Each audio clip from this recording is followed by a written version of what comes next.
Good morning to everyone. It's my pleasure to be joined once again by County Executive Mark Poloncarz, Mayor Byron Brown, and let me once again take the opportunity to applaud them and their teams for really extraordinary work over these past few days. We also are joined by Lieutenant Governor-elect Kathy Hochul.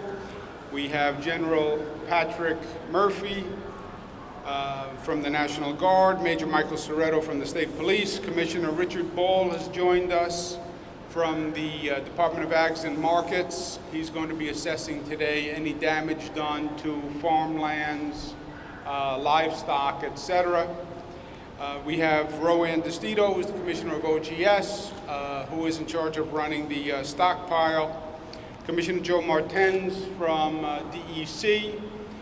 DEC does a lot of flood control work and creek maintenance, creek control, which is very important in terms of whether or not water reaches flood stages. So Commissioner Martens is here. He's been a great help, and he'll have a full agenda today. Commissioner Joan McDonald from the Department of Transportation.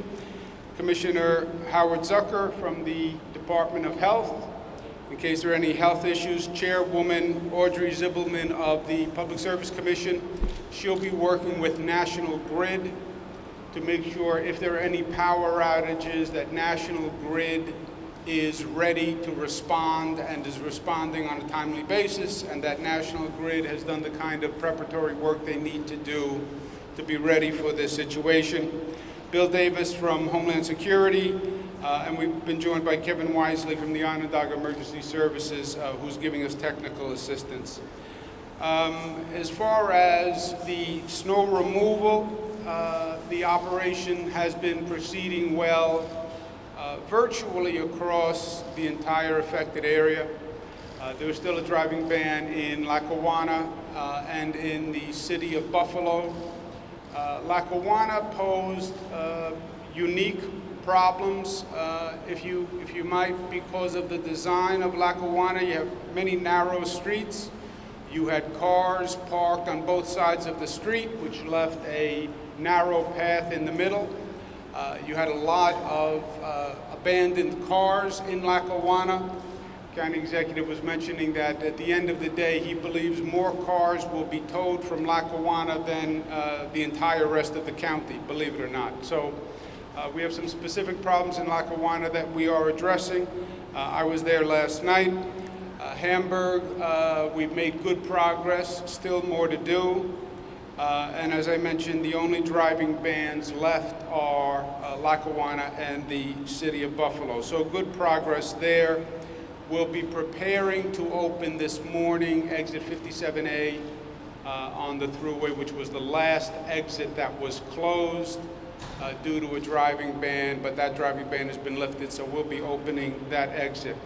We've turned to preparation in case of a flood. We started doing this the past couple of days. That would be the second shoe that dropped. First shoe was 7 feet of snow. Second shoe then becomes flooding if the weather conditions cause it.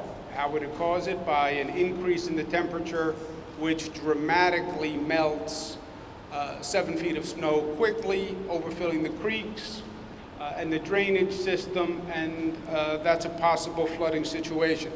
Flooding, in my opinion, is worse than dealing with snow. Floods are much more dangerous and destructive than people think. It sounds relatively harmless. It's water, and it comes up and it goes down. It's not water. It's a toxic brew is what happens in a flood.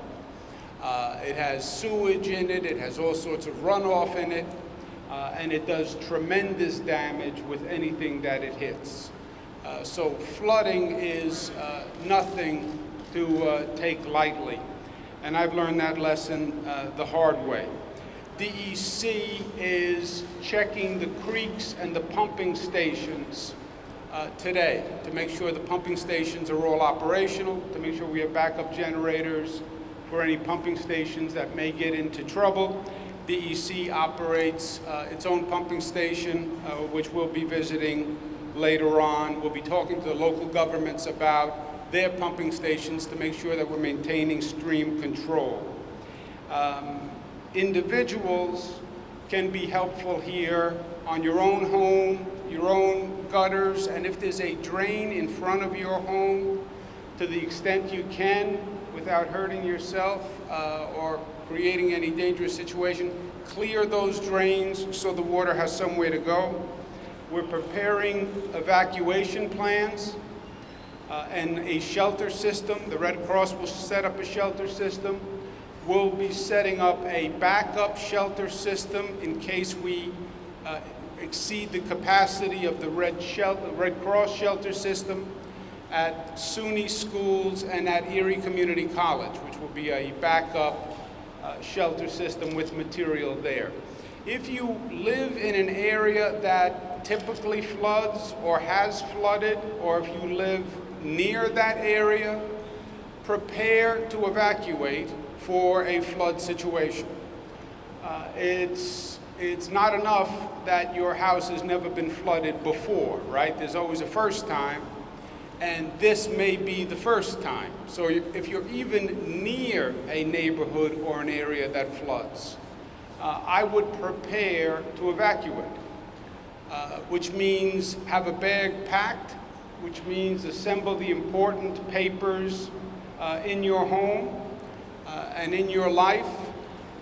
Obviously take things out of the basement that you want to protect, put them on the second floor. Have a bag packed, and if you think there is a possibility once the flooding starts that you may have to evacuate, sooner is rather than later. And we've run into this problem before where people wait too long and then we can't get to them. So please err on the side of caution. We'll have the shelters set up. If there's a possibility that you think your home may be flooded, evacuate earlier rather than later. Worst case scenario, you spend a few hours in a shelter and then you go back to your house. That is much better than being caught in your home, especially if you have young children. So again, that is up to the individual. The citizen has a responsibility in all of this also, and I urge you to take that with caution. The 311 system will be fully operational. We're going to have a backup system to the 311 system, which if the 311 system becomes overwhelmed, which has happened in other emergencies, not here in Western New York, we'll have a backup system in place and you'll be notified of those numbers. We're bringing in teams of structural engineers. We hope to get back to business on Monday. Government offices will be opened on Monday. If you're in a community that still has a travel ban, you will not be expected to go to work if you're a state employee. Otherwise, we hope to get back to work on Monday.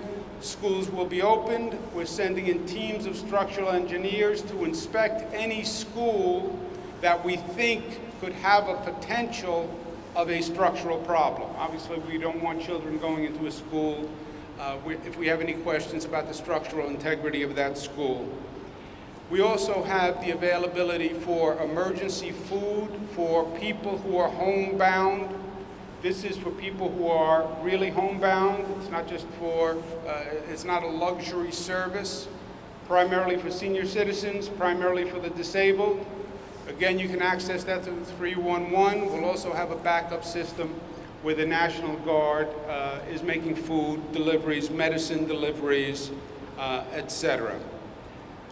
Last point, on a personal level, we have thousands of people from throughout the state who are in Buffalo and Erie and have been working for days. If you're looking out your door and you see National Guardsmen or you see public employees working, give them a wave. If you notice on the trucks, you'll see signs from all over New York. You'll see workers from Nassau County. You'll see FDNY Fire Department employees who've come up from New York City. They're what they call the Incident Management Team, which is one of the most skilled teams they have in the New York City Fire Department. You have people from Westchester, you have people from Yonkers, you have people from Albany, Syracuse, and you'll see all the different signage on the doors. They've been very, very kind. You have a lot of people who drove those trucks 10, 12 hours to even get here before they started working. And then they've been working for days. So give them a wave, maybe you give them a cup of coffee, you offer them a sandwich, or just a smile is nice. Because they're really going out of their way to be helpful, and we want them to know that we're appreciative. With that, I will turn it over to County Executive Mark Poloncarz.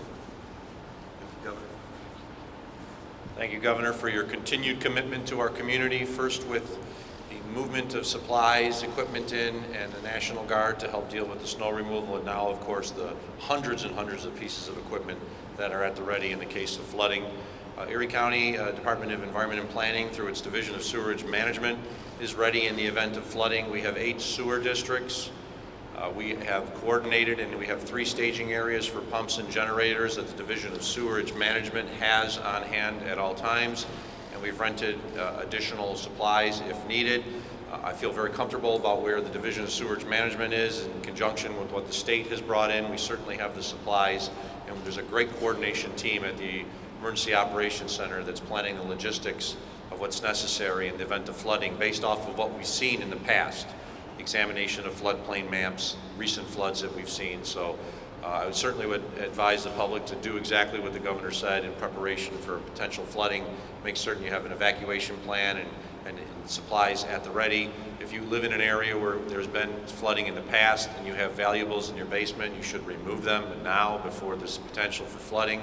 We saw what happened in West Seneca in the past year, where people's entire livelihoods and pictures and mementos that were in the basement were lost. If you have those there now, please remove them. As the governor noted, we're still having some issues with regards to snow removal. I feel really good about where the general county is right now. The city of Lackawanna, the town of Hamburg, a couple of the villages are still dealing with issues. The county has many, many supplies right now across the entire county. Last night, after talking with Mayor Szymanski, I ordered the county tow truck operators to immediately focus on parts of the 2nd Ward in Lackawanna. We realized that Center Street, Franklin Street, Electric Avenue had basically become parking lots. They are other than South Park Avenue, the main north-south routes between Blaisdell area and Lackawanna, the city of Buffalo. While South Park had been cleaned, the side streets had not. As of approximately 8:30 this morning, county tow truck operators had removed 225 vehicles from Electric Avenue as well as parts of Kirby Avenue. They were now moving in with payloaders and plows to clean out Electric Avenue, and we were moving with our tow truck operators to Franklin, and then we'll go to Center Street. This is an operation that'll probably take all day.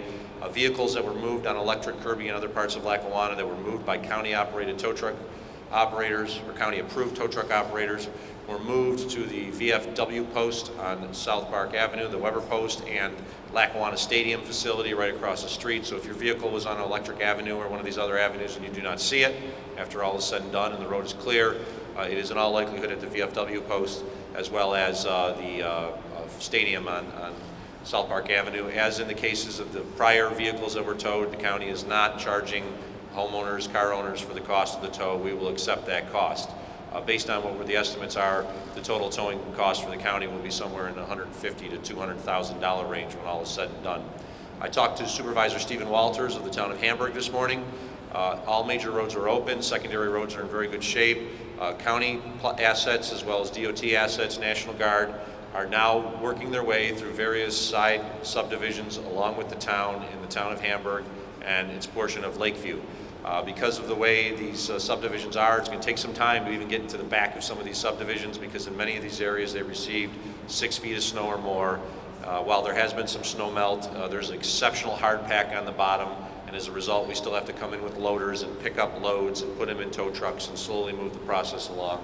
So I know that there are people in both the city of Lackawanna and the town of Hamburg that are still waiting for the streets to be cleaned. We understand it. We're working with our town and local officials to address the matter, and we're moving forward on that. The county, I just want to thank all the county staff. They've been working constantly. There's some people who are putting in 20 hours a day and just constantly come out there, especially our plow operators, our contractors that we've hired, and our tow truck operators. we were in a really good shape this morning. I like where we are. We're still not done yet. And as the governor said, we all must be vigilant as there's the possibility for flooding and high winds tonight. And we are certainly at the ready for issues with high winds and the possibility for power outages. But I just want to thank everyone for their patience. And as I've said before, if you see an emergency responder, if you see a tow truck operator, a plow operator, they're working constantly, thank them, because they're really doing a great job. Well said. Mayor Byron Brown. Thank you very much, Governor. I want to thank the Governor for being here in our community for 5 consecutive days, for his tremendous support, which is really unprecedented that he has provided for our community during the storm and as we continue to try to recover from the storm. I want to thank all of the state agencies that are in the community. I want to thank the National Guard. The work that they have been doing with us has truly been incredible. It's helped us to move much more quickly trying to recover from this storm. We've made great progress in the city of Buffalo. 100% of streets in Buffalo are passable. Now we've had 80% of streets that have had a second pass of a truck going through. We have carted over 85,000 tons of snow out of South Buffalo and Kaisertown. So the snow removal effort has been simply incredible. City crews, state workers, National Guard have been doing a phenomenal job. In the city of Buffalo, the lead agency for flooding prevention and flooding analysis is the Buffalo Sewer Authority, working with the Department of Public Works. We're getting significant support from state agencies, and the governor has requested that the Fire Department of New York bring its incident management team in. They are embedded with our crews, our departments, mapping, looking at floodplain maps and doing preparation, making assessments of the potential for flooding in areas of the city where that could potentially occur. Like Governor Cuomo and County Executive Polenkars, want to instruct people to make preparations now to remove things that they can from their basements, to unplug things that they can, to make sure that there are no shock or electrocution hazards. People have been very cooperative. I had the opportunity this morning to tour many neighborhoods in Kaisertown and South Buffalo, assisting residents in digging out. People are in good spirits. Want to thank the people of Buffalo and Erie County for their great cooperation during this historic storm, and really showing the nation and the world what it means to be a Buffalonian, what it means to be a Western New Yorker, and why we are truly the city of good neighbors. Hear, hear, well said. Any questions?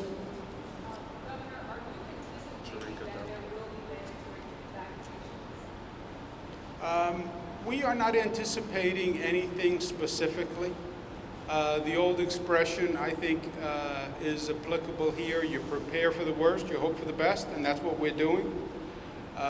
We are fully prepared whatever the situation brings. Obviously, if we have flooding that jeopardizes human life, then we would have a very serious evacuation system, and we have the shelters set up, etc. We have another facility that has all sorts of equipment that could be utilized in the case of flooding. We have over 50 boats. We have what they call swift water rescue teams ready.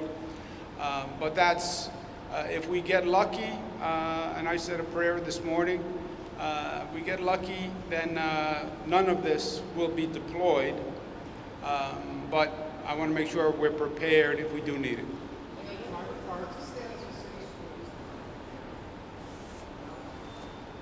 The school district reached out to me about an hour ago.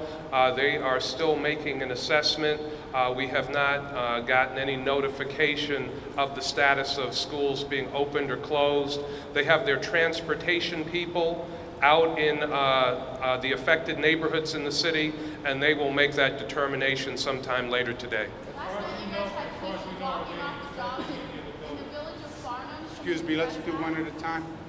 I'm sorry? Just to follow up with Mayor Brown, as far as we know, are the buildings being inspected by schools? We do have teams out inspecting buildings, not only municipal buildings, school buildings, but also residential and commercial structures as well. Mark, two questions. Any guesstimate about when the driving ban is going to lift in Lackawanna? And B, what areas might flood that normally wouldn't flood? First off, in Lackawanna, after this, I'm immediately going out there to tour it. As most people know, it's my hometown. I know it exceptionally well. I know the streets that are seem to be the clog points at this point. These are streets that are pre-1900 that usually have alternate street parking. All the vehicles prior to the storm were parked on the correct side of the street. During the storm, people parked on the other side of the street, and then that only leaves one lane in the middle, and all the other vehicles around the street got stuck. So it basically looks like a three-lane highway. So we're going to go out there and check it. I don't have any estimate on when Lackawanna is going to be open. What I've heard is that the Fourth Ward's in pretty good shape, that most of the streets in the Fourth Ward have had at least vehicles go down to move snow. The Third Ward is coming along, the Second Ward is a mess, and the First Ward is still in decent shape. I want to remind everybody, if there's a driving ban in the city of Lackawanna, that means there's a driving ban, but if you're an emergency personnel who's trying to get to Mercy Hospital for your shift, you are allowed to go through. Make sure you have your ID that shows that you're a doctor, a nurse, an orderly, even cleaning staff. If you work at Mercy Hospital and you're coming from Hamburg, where there is no driving ban anymore, you have to pass through Lackawanna to get to Mercy Hospital or something similar. You are allowed to proceed as long as you have your ID. So I want people to understand that. We've heard that from folks. I work at Clyde, I work at Children's, but I happen to be in Hamburg, or I happen to be in Lackawanna. My street's open. How do I go out if there's a driving ban? Have your ID with you, so if you do get pulled over and stopped, which you might, because I know they're doing that, you can show New York State Police, New York State Troopers, who are on site in Lackawanna, as well as Erie County Sheriff and City of Lackawanna, that you have the ability to pass through. They will let you down. South Park and in Buffalo, the mayor said as well. South Park and Abbott are open for emergency personnel. We are using these roads to move a tremendous amount of snow that are in some of these streets to dump sites outside of the city of Lackawanna, as well as move vehicles. So we need to have a free flow of traffic on South Park and Abbott if we're to get Abbott and the rest of Lackawanna open fairly quickly. What are the flooding areas that might not normally flood? We truthfully at this point are looking at localized flooding, not so much flash flooding, based on the information that we've discussed internally along with the state as well. So we're fully expecting areas of low-lying culverts underneath train bridges to flood and potentially rapidly flood, so we may see some street closures. I actually was in touch with one of the residents last night from the Lexington Green complex, where they've seen, unfortunately, flooding twice in this past year as a result of the earlier blizzards. We were staging some pump equipment with the town to be on site in the event of flooding. This is a different circumstance than what happened in the past because those floods are primarily ice jam related. There's no ice jam on the creeks in the Buffalo River at this point. So what we're doing in Erie County, especially with our Division of Sewage Management, as I said, we have 8 districts throughout the county. Most of these are sanitary sewers, but in Lackawanna it's sanitary and storm sewers. So what we're doing is moving equipment, pumps and generators to 3 key staging points based off of the expectation that we may see flooding in a particular place. So we don't expect to see flooding right now in certain parts of the county, especially where they didn't receive a tremendous amount of snow, like Tonawanda. So we're moving equipment that we have from the sewer districts up there to other areas so that we're addressing the flooding right now and that may occur starting tonight. And then there's the potential for areas that have always flooded, like Tonawanda Creek and Ellicott Creek in the north towns. We anticipate if there's going to be flooding, that may not actually happen until Tuesday. So we're staging the equipment where we need it for tonight, and if we do not receive any flooding in that areas, then we will move it into the north towns with the expectation that there may be flooding in Tonawanda Creek, Ellicott Creek, Black Creek, Murder Creek, where we've seen it in the past. Thankfully, the vast majority of that area is more agricultural than suburban. Can you address No, we have not. The good news this morning is that through this night we've seen a significant amount of snow melt. You can see it as you drive in, as you go through these neighborhoods. The snowpack has dropped in some areas by 1 to 2 feet, and I do not have, nor I think the mayor, any evidence of significant snowing at this point. Can you address an updated? You said that we need a New York weather service because the National Weather Service failed us in this case. Why do you think that's the case? It's not that the National Weather Service failed us. It's that the National Weather Service has a certain number of weather stations, and they get that information from those weather stations. And they perform the best they can with the information that they have. If you want to have a more accurate prediction of weather, you need more weather stations. You need more centers that are detecting changes in weather and communicating it. We are designing for the state what we believe is going to be the most sophisticated weather detection system, where we have hundreds of weather detection stations all in one state. So when the wind starts to pick up, when the rain starts to fall, you can detect it very early in the pattern's development, and then you can track the trajectory of that weather pattern, which would obviously give you more data, it would give you more information, which would be more reliable. The Weather Service did say last Monday that there was a chance for blizzard conditions and up to 3 to 5 inches an hour and over 30 inches of snow in some parts. Do you think that was inaccurate? No, I think they do the best they can, and they do a good job, but they only know what they know from their weather detection systems. And here, where it hits, 10 miles can be a big difference. Whether it comes at midnight or 6 in the morning can be a very big difference. So what 6 hours, 10 miles, if you had this information beforehand, it would be much more helpful. We are experiencing a pattern of extreme weather that we have not seen before. I don't want to get into a political debate at this time about climate change, causes, etc. Forget the causes. Is it global warming? Is it reliance on fossil fuels? Forget the causes. What is inarguable is the result. And the result is a pattern of extreme weather that we have not seen. I've been governor for 4 years. In 4 years, we've had more federally declared disasters and more extreme weather events than we have had in preceding decades. So the frequency is up. They argue the cause, but nobody argues but that the frequency is up. So 10 years ago, predicting the weather tomorrow was almost a matter of convenience, right? Now it can be a matter of life and death. And knowing where that extreme weather is going to hit and knowing when it's going to hit is very important. We are deploying thousands of people. The deployment that we underwent, this is hundreds of thousands of dollars, if not millions of dollars, to move all this equipment and all these personnel. The more information you have as to when and where, first, the more effective you will be, and second, the more efficient you will be. So both are relevant, and we will have literally hundreds of sensors all throughout the state. We'll be able to tell when a creek starts to rise, let's say the North Country, for example, when a creek starts to rise at the top of the mountains, which means the creek then is going to come down the mountain, pick up more rain, and you're going to have floods in the valleys. Knowing that 2 hours before, 3 hours before, can give us information we never had before. We can do evacuations, etc., that we were never able to do before. So it's not, the National Weather Service does a very good job. We want even more information and even more data, and the only way to get it then is to put up more stations that have more sensors. Can you address the Village of Farnham issue?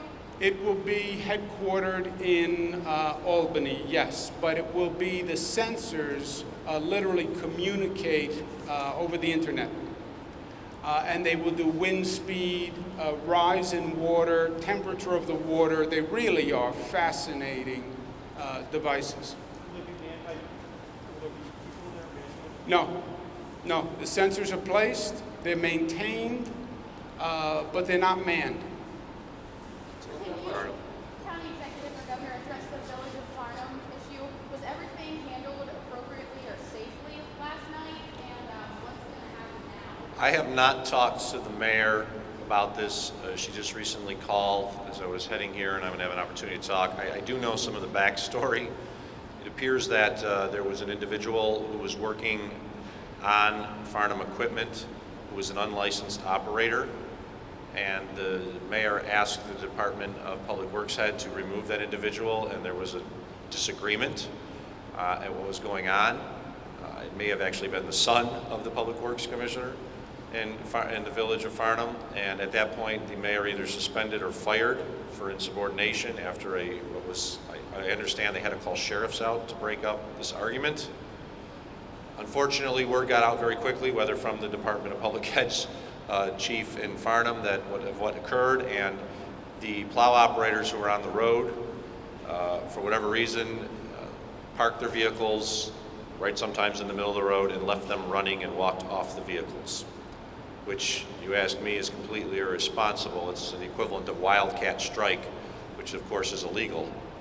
Once we heard about this, we got a desperate plea from the mayor's office that the Department of Highways in Erie County sent out a district engineer, at least one. I believe there was a second plow operator who was on the road who helped out, who went to where the vehicles were located, moved them to the side of the road or moved them to the village barns, and of course turned them off.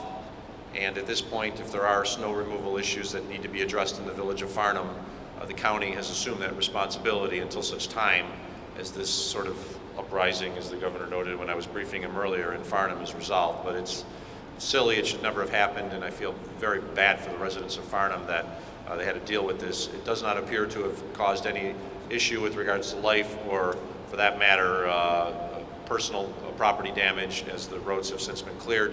But it's the kind of thing that happens when nerves get frayed and people have been working for countless hours in a row.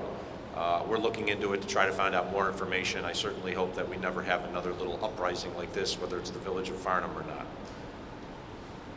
Okay? Thank you all very much. Thank you.